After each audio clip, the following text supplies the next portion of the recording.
कसे आहात तुम्ही सर्व? आय होप तुम्ही सर्वजण मस्त असाल। तर आज मी तुमच्यासोबत शेअर करणार आहे होळीसाठी बॅकड्रॉप डेकोरेशन, जे खूप इझी आणि सिंपल आहे आणि एकदम कमी बजेटमध्ये आहे। तुम्हाला आवडलं तर तुम्ही नक्की ट्राय करा। तर चला,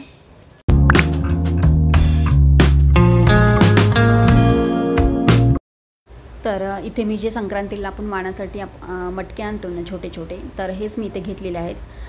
त्यालाच मी कलर करणार आहे। मी जास्त काही कलरमध्ये गुड नाही आहे, बट जसं मला जमेल तसं मी कलर देत आहे।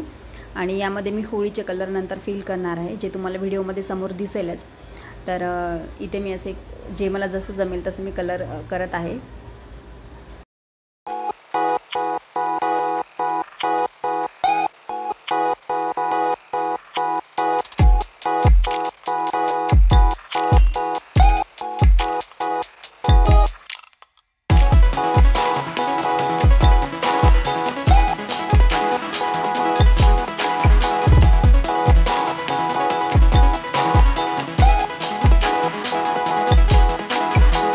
इथे पहा, इथे मी क्राफ्ट पेपर घेतले आहेत।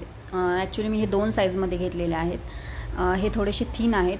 याचे मला पेपर फ्लावर करायचे, जे खूप इझी आणि सिंपल आहे। ते मी तुम्हाला व्हिडिओमध्ये समोर शेअर करणारच आहे। तर बघा, इथे किती छान असे सुंदर सुंदर कलर आहेत यामध्ये। आणि हे दुसऱ्या साईजमध्ये आहे ते क्राफ्ट पेपर। हे थोडेसे थोडे जाड साईजमध्ये आहेत।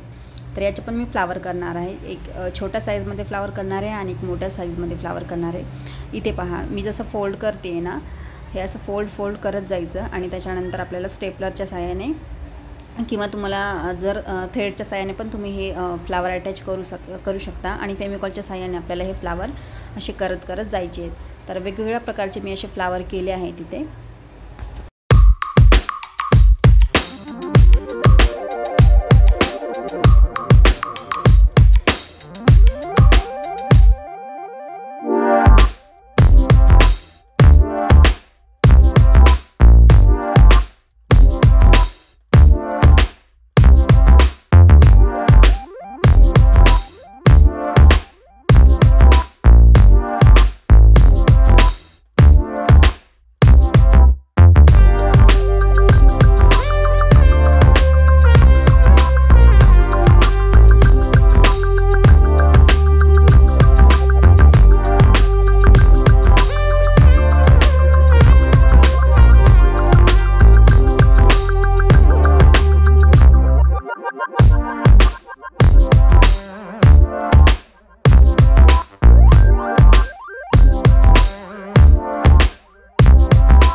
तर हे जे काही तुम्हाला गार्लँड्स दिसत आहेत त्या मीच बनवल्या आहेत। माझ्या संक्रांतीच्या डेकोरेशनसाठी मी या बनवल्या होत्या, त्या मी फेकून नव्हत्या दिल्या। तर आज मी ते होळी डेकोरेशनला यूज करणार आहे, कारण ते थीमसोबत पण जाईल।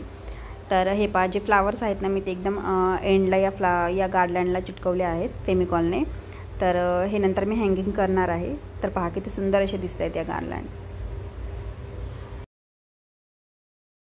आणि बॅकड्रॉप डेकोरेशनसाठी मी 3 साड्या आणि एक दुपट्टा यूज केला आहेत। वेगवेगळ्या कलरच्या साड्या यूज करायच्या आहेत।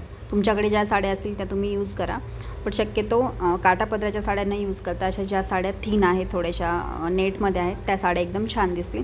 तर इथे पहा, किती सुंदर असं बॅकड्रॉप डेकोरेशन आपलं तयार झालेलं आहे।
मी रेड आणि व्हाईट कॉम्बिनेशन असलेले एक बेडशीट यूज केला आहे सोफ्यासाठी.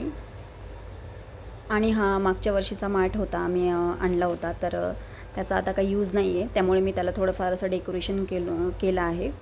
आणि इथे पण असे थोडे थोडे प्रॉप्स यूज केले आहेत मी होळीसाठी, तुम्ही पाहू शकता इथे. आणि ज्या स्केच पेन आहे त्या स्केच पेनलाच मी ते अटॅच केलं आहे. आणि जे काही मी मटके रंगवले होते ते त्याच्यामध्ये पण कलर फिल करून असं काहीसे एक डेकोरेशन केलं आहे, सेंटर टेबल डेकोरेशन.